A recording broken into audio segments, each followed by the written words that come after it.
Kinuha nila yung budget ng DepEd at isa yan sa mga rason kung bakit ako nag-resign sa Department of Education. Hindi na ako papayag na sa susunod na taon, ganyan pa rin ang gawin nila at ako yung mananagot sa ginagawa nila. Kaya yan yung sinasabi ko, bakit pa tayo mag-question and answer dito para atakihin niyo ako? Ang masusunod lang naman sa budget, 2 tao lang. Diba? Ang susunod nun na halimbawa ko ay yung budget ng Office of the Vice President. Kung makikita nyo, September 2023, merong lumabas na press release ang Makabayan Bloc. Sabi nila, may meeting kami with Congressman Martin Romualdez. Pinag-uusapan namin ang pagtanggal ng confidential funds. September yon. Pagkatapos noon, nagkwento sa akin ng isang congressman. Sabi niya, lumapit daw sa kanya si Congressman Ko at sinabihan siya na tatanggalin namin ang confidential funds ni Inday Sara. Hindi ba siya magagalit? Ang sagot naman sa kanya nung kaibigan ko na congressman, alam mo, si Inday Sara, walang pakialam sa pera yan. Magtatrabaho yan kahit anong budget. Alam niya yan.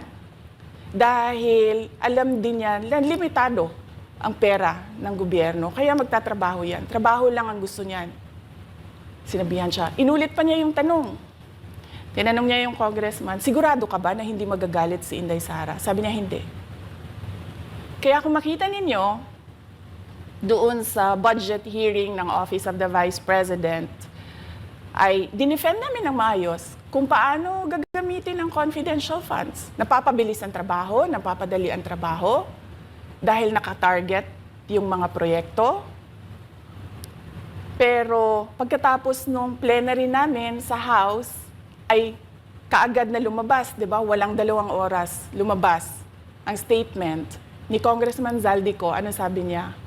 Unanimous decision ng party leaders under the leadership of Congressman Martin Romualdez, tatanggalin namin ang confidential funds. At para hindi halata na inaatake nila ako, tinanggalan din nila yung mga iba pang mga departments ng kanilang confidential funds. So nakikita nyo, bumulong ang Makabayan Bloc kay Martin Romualdez. At dahil sa kagustuhan ni Martin Romualdez na hindi siya atakihin, at dahil sa gusto niyang suportahan ang Makabayan at ang NPA, nakinig siya. At ang ginawa niya, tanggalin yung budget. Alam na nila kung anong gagawin nila bago pa kami pumunta sa plenary ng House. Hindi ko alam yon. Kasi nasabihan na lang ako nung kaibigan kong congressman pagkatapos na. Nung nakita ko na nagsabi si Zaldico, tanggalin niya ang confidential funds ng Office of the Vice President. So doon ko na lang naintindihan na aatake sila gamit ang confidential funds. Dahil sumunod nun, October, ay merong dated na October na audit memorandum ang Commission on Audit. Tapos meron silang October 3 na audit memorandum ang Commission on Audit. So sunod-sunod yun, nakita mo. Naglabas ng press release ang Makabayan, nag-defend kami ng budget namin, nagsalita si Zaldico, lumabas ang mga AOM ng COA, September, October. Kaya yan din yung rason. Nung nakita na namin at na-confirm namin doon sa audit memorandum ng COA na ito na yon, confirmation ng pag-atake. Kasi hindi pa kami confirm doon sa unang tanggalin namin yung confidential funds sa OVP. Ang kumpirmasyon namin, noong nagba-budget hearing sila, at doon sa budget hearing, tinatanong nila, may AOM na ba? May AOM na ba? At nakita namin lumabas na. Yun yung confirmation namin na ito yung pag-atake. Kaya nung fourth quarter ng 2023, hindi na ginamit ng Office of the Vice President at ng Department of Education ang confidential funds. Kasi sabi ko sa kanila, kahit gaanong tamang gamit natin dyan, gagawan nila ng mali yan. Bubutasin nila yan at aatakihin tayo gamit ang confidential funds. At ang patutuo nito, kung makita ninyo, noong House hearing, noong August 27, 90% ng mga tanong, confidential funds. Kahit na 2024 at 2025, wala ng confidential funds ang Office of the Vice President. So yan yung explanation ko, mahabang explanation ko, bakit pa tayo mag-question and answer? Para atakihin ninyo ako? Tapos, alam naman nating lahat, Congressman Zaldico, Congressman Martin Romualdez lang ang nagdidesisyon sa budget ng bayan. Madam Vice President, it seems na there's this great plan against you talaga to destroy you. And speaking of plan, kasi during the budget hearing po, may nagsabi kasi doon ng let's stick to our plan. And you also called that person po. Ano po, can you po share about this po? Ano ba tong plan talaga nila during this budget hearing? Oo. Doon sa budget hearing na nangyari noong August 27, nakita nyo na, meron na silang nakahandang PowerPoint presentation, meron na silang nakahandang audiovisual presentation, meron na silang nakahanda na script na binabasa. At yung isa pa nga na congresswoman na sabi niya, wala akong panahon. Basta mahaba ito. Hindi ko mabasa letter per letter. Pero kung makita mo, may nakahanda siya na mga sagot sa mga sinabi namin sa Commission on Audit. Legal points na sinabi namin sa Commission on Audit. Bakit napakadelikado ng ginagawa na kinukuha ang mga dokumento ng hindi tapos at hindi final na audit. So kung makita mo, ganun yun, nakahanda sila. Makikita natin na let's stick to our plan, atakihin natin ito siya. Walang kinalaman sa kanyang Office of the Vice President 2025 budget proposal, kundi lahat ay may kinalaman sa confidential funds na matagal nang may kaso, 3 pa nga ang kaso sa Supreme Court, matagal nang pinapa-audit nila at nagko-cooperate kami doon sa audit. Kaya makikita ninyo kung ulit-ulitin natin yung nangyari noong House budget hearing noong August 27. Meron silang plano na gamitin yon para siraan ako. At hindi lang sila tumitigil dyan.